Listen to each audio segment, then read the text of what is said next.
under the age of 30.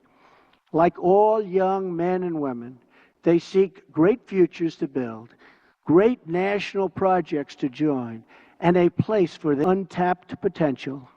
This tremendous cause of optimism is held at bay by bloodshed and terror.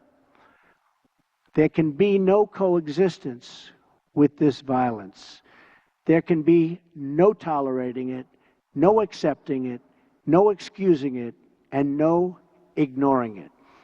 Every time a terrorist murders an innocent person and falsely invokes the name of God, it should be an insult to every person of faith.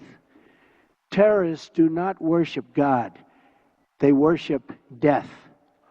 If we do not act against this organized terror, then we know what will happen and what will be the end result.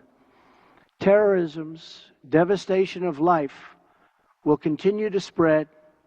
Peaceful societies will become engulfed by violence, and the futures of many generations will be sadly squandered. If we do not stand in uniform condemnation of this killing, then not only will we be judged by our people, not only will we be judged by history, but we will be judged by God. This is not a battle between different faiths, different sects, or different civilizations. This is a battle between barbaric criminals who seek to obliterate human life and decent people, all in the name of religion. People that want to protect life and want to protect their religion. This is a battle between good and evil. When we see the scenes of destruction in the wake of terror, we see no signs that those murdered were Jewish or Christian, Shia or Sunni. When we look upon the strains of innocent blood soaked into the ancient ground, we cannot see the faith or sect or tribe of the victims. We see only that they were children of God whose deaths are an insult to all that is holy. But we can only overcome this evil if the forces of good are united and strong, and if everyone in this room does their fair share and fulfills their part of the burden. Terrorism has spread all across the world, but the path to peace begins right here on this ancient soil in this sacred land. America is prepared to stand with you in pursuit of shared interests and common security. But the nations of the Middle East cannot wait for American power to crush this enemy for them.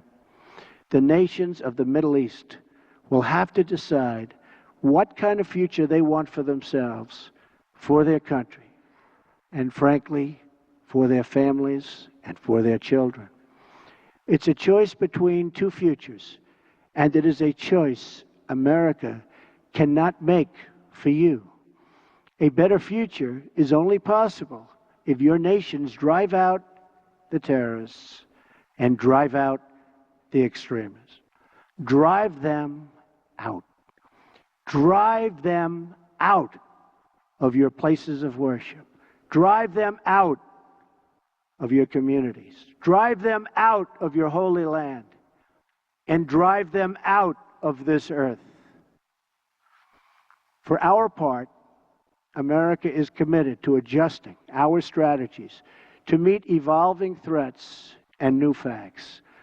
We will discard those strategies that have not worked and will apply new approaches informed by experience, talent, and judgment. We are adopting a principled realism rooted in common values, shared interests, and common sense. Our friends will never question our support, and our enemies will never doubt our determination. Our partnerships will advance security through stability, not through radical disruption. We will make decisions based on real-world outcomes, not inflexible ideology. We will be guided by the lessons of experience, not the confines of rigid thinking. And wherever possible, we will seek gradual reforms, not sudden intervention. We must seek partners, not perfection, and to make allies of all who share our goals. Above all, America seeks peace, not war. Muslim nations must be willing to take on the burden if we are going to defeat terrorism and send its wicked ideology into oblivion.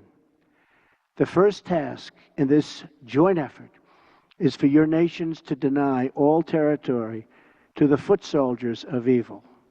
Every country in the region has an absolute duty to ensure that terrorists find no sanctuary on their soil. Many are already making significant contributions to regional security. Jordanian pilots are crucial partners against ISIS in Syria and Iraq. Saudi Arabia and a regional coalition have taken strong action against Houthi militants in Yemen. The Lebanese army is hunting ISIS operatives who try to infiltrate their territory. Emirati troops are supporting our Afghan partners and support